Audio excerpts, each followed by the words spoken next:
Good morning, everyone. I'm going to talk a little bit about the people we work with at Frontier College, and we're a literacy organization. The people we serve are people who are the most vulnerable because of their lack of literacy skills and because of their geographic location. So we like to think we serve the hard to serve. So if you're in a remote community where you don't read or write very well, we are where you might go to get some help. And this is going to sound like I'm anti-technology, and I'm not. I just think my challenge, if I run out of time, I'll put my challenge out there in the beginning, is when we're thinking about technology and we're thinking about it being the great connector and the great democracy builder, we need to think more inclusively about those people who aren't accessing that technology. Because I think our inspiration to have people connected is to have their voices lifted, to hear them, to have them not be so isolated. But in fact, what's happening is technology is becoming so prevalent, it's actually becoming a barrier for those who are most at risk or most isolated. So as we're developing these things, I want you to consider those people. One of the things I want to bring up is around the assumption that the world is connected, that everyone has access.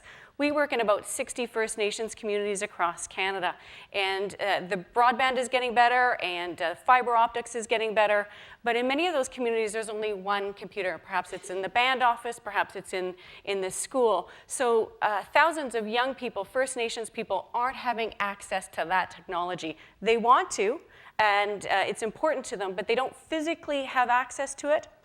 Secondarily, there is a movement to get more computers into those communities, but they haven't thought ahead about it. So we know those communities have low literacy levels. We know that people are struggling with education in those communities, and so people think, well, let's send them up computers. That'd be great. But there's nobody in those communities to fix those computers. So when my computer breaks down, I pick up the phone, I dial 3112, somebody comes, plugs in my computer, turns it on, gives it a smack, fixes it up. In First Nations communities, there's no one to fix those computers. Nobody knows how. They haven't built that into the system of having computers. So there's this graveyard of dead computers in the north that nobody knows how to fix. And if they did know how to fix them, we also have to worry about how they get those parts in, because it's hard to, in flying communities, just to get that hardware up there. I also want to talk about some of the people we deal with day in and day out, and give some of their stories and how as we develop technologies to better serve our organizations or better serve ourselves, that is leaving people behind. One of the women I like to talk about was a housekeeper in a hotel. And so she cleaned rooms. She had been doing that for many years. She was quite good at it. It wasn't with a big hotel chain. She worked casually. She didn't have benefits. She had small children. So one of her friends said, you know, I work for a big hotel chain, and they're looking for people. So you've got experience. You should apply. You'll get a job for sure. And she's like, great, because it was unionized, and it was better pay, and she got benefits, and that was important to her. So her friend said, all you have to do is go online and apply. All you have to do is go online and apply. She couldn't. She might have had access. She's in inner city Toronto. She would have access to a computer, libraries, community centers. The accessibility wasn't her issue. Is that she didn't have the basic reading and writing skills to manage that technology, and she didn't have the computer literacy skills. So she didn't get that job. So we have to think about that when we're thinking that people are connecting and that we're getting. She could do the job, but she couldn't actually get the job. And so we need to worry about her. And I also worry about her. You see some prescription medication stuff around there. She's got small kids. One of the reasons she wanted benefits was to care for her kids. You know, this winter I've had cold after cough, et cetera, and so I'm constantly managing between cough suppressants and cough expectorants and decongestants and Advil or Tylenol, and I do a nice, self-medication concoction to help me sleep at night. And if I'm worried about taking one or not the other, if I can't read or figure it out from the information on the bottle, I can go online. Well, I worry about that woman whose 5-year-old kid is coughing and coughing and coughing and coughing all night. And she doesn't know whether she already gave him cough medicine, whether there was too much cough medicine, whether she can give them more cough medicine. And when we think about health and more health information being put online, I worry about those people who are trying to manage their simple illnesses or their long-term diseases because of their basic reading and writing skills are lacking. We also worry about people, we talk a lot of the federal and provincial policies around literacy and essential skills being developed in the workplace, because we know most people who have trouble reading or writing are actually employed. And I think that's good. But again, with a lot of the work being done in workplaces, there's the assumption that people can go online or they can read or write. So I just want you to think about the people who've been maybe working on a manufacturing line, and there's a new piece of technology, and they need to figure it out, and they've been there for 10 or 15 years, and their boss says, "Did you read the manual? You get how this works?" He goes, "Yeah, for sure, I get how this works." He's like, "Great." But the reality is, he hasn't, and he's not about to tell his boss he can't read or write well enough to read it, because he might lose his job, and that makes him vulnerable. So the concern needs to be, what if that machine breaks down and it's going to chop off someone's hand and he doesn't know how to stop it from working? Or how about those hospitals where we hear a lot in the CBC, I think it's CBC is doing the segment on healthcare and hospitals. I think it's Marketplace, worrying about whether hospitals are clean. The people who clean the hospitals are probably low skilled and perhaps have reading and writing issues. So are they reading the health and safety protocols well enough? Have they go online and read that new health and safety hand washing memo? Perhaps they haven't been able to have the reading and writing skills to do that.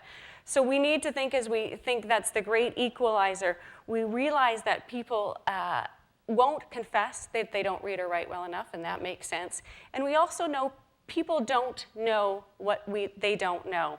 And we're doing some research with the Institute for Competitiveness and Prosperity here in Toronto, looking at older workers who are out of work. So perhaps they've been working in the auto industry, they've been laid off, the government wants to retrain them, they're having a hard time being retrained, they're not entering their programs, these programs aren't being successful. So because my filter is literacy, I think, is it that they don't want to go back to school? Is it that they're lazy?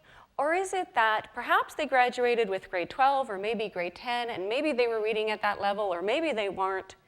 But after 10 or 15 years, reading and writing skills, you lose them, just like driving. If you haven't driven a car in 15 or 20 years, you're probably not the best person to get behind the wheel.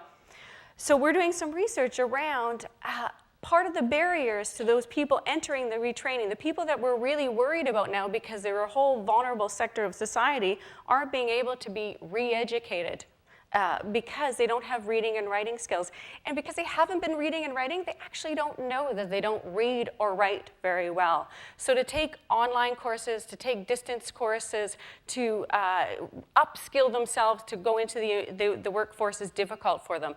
And we need to worry about them. I know technology is the answer because we see the young people coming into our programs using technology, and it's important to them. And they all come with these phones, they all want to be on the computer, and they're embraced in this technology. And so we have to kind of figure out how we use it better to teach them, to integrate them, to get them motivated to learn. And how I know technology is the secret is a story about one of the young people we work with. We have what we call is the level 1 class. It's literacy we kind of evaluate on 5 levels. Level 1 is the lowest level of learning, and level 5 is, the highest level. And you're all probably in this room somewhere between 3 and 4, and that's great. So these kids come, and it'll be shocking to you, they're between 24 and 18, and they're at level 1. And there's a whole bunch of reasons why society and schools have failed them, and we'll talk about that at another time. But we had a funder come in and talk to these kids. And they all went around and said, what they were getting out of this class. And it was the usual stuff. I mean, a lot of the kids talked about, it was the first time that anybody didn't make them feel stupid, that they really reevaluated their goals and really saw that they could do something more, that they decided that they wanted to go back to school or that they wanted to get a different kind of job, and they really believed they could do that. And then this one young man, very cool, handsome young man says, the funder said, well, what do you get out of it? And he's like, yeah, a lot of girls text me, and so now I don't have to give my phone to my sister to read all those texts. So that resonated with me, and I don't want to leave you on the note that sex and technology are going to be the great technology builders. Perhaps they will be, and I'm okay with that. I mean, I think whatever gets the reluctant reader reading is fine with me. You know, I think of it that any kind of text is the gateway drug to the classics, so I'm happy if they use that. But it really said to me that people want to embrace technology, but we're just not thinking about them. And as you go in this afternoon talking about building citizenry and engaging society, you really have to think about those people who are becoming far more isolated because of the assumptions we make about technology being everywhere and that people actually have the basic reading and writing skills to navigate those technologies. So have that filter as you're creating, have that filter as you're trying to include those people, and if we really want to empower those who are most vulnerable to have a say in society, we really have to recognize the barriers that these new technologies are providing for them and figure out how those new technologies will begin to include them. Thank you.